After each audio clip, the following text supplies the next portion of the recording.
Israel just launched an anti-missile laser air defense system called Iron Beam, alongside the well-known Iron Dome and David's Sling. This system is different from anything the world has seen before, because it doesn't rely on missiles to stop threats in the air. Instead, it uses a powerful laser, firing energy at the speed of light. The Iron Beam is designed to intercept rockets, drones, and mortar shells. Imagine a rocket fired from Gaza, a drone launched by the Houthis, or even a missile from Iran. The Iron Beam system detects it instantly, locks on, and fires an invisible laser that burns through the weapon's body within seconds. Instead of waiting for an interceptor missile to meet it in the sky, the target is destroyed almost immediately before it can hit its destination. This is what makes the Iron Beam a technological leap.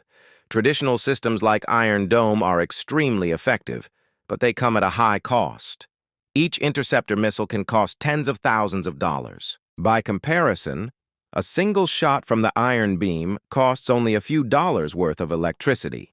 That means, for massive rocket barrages or swarms of cheap drones, the laser system can keep firing endlessly as long as it has power. The laser itself is reported to be around 100 kilowatts of energy, strong enough to melt steel in the sky. It uses advanced optics to stay focused on fast-moving targets, even at long distances. This is the type of weapon that until now existed mostly in science fiction.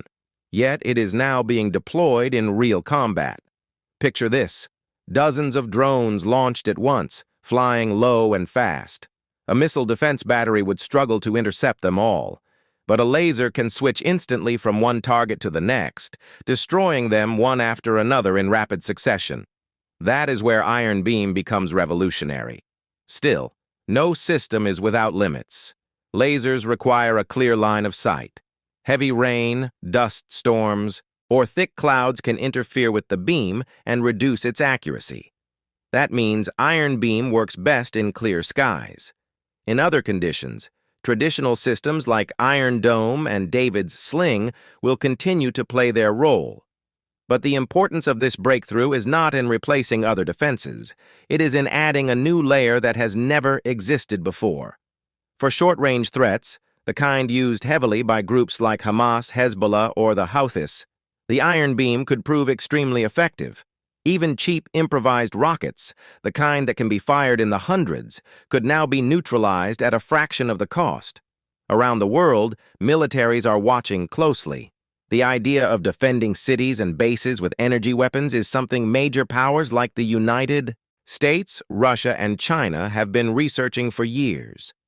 But Israel has now become the first country to announce that it will actually deploy such a system for real-world defense.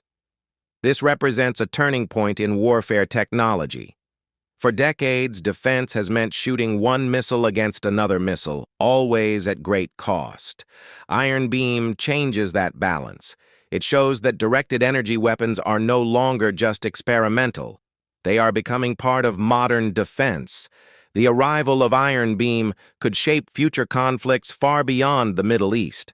As drones and rockets become cheaper and more common in modern warfare, laser defense may become the only realistic way to stop them without draining billions of dollars.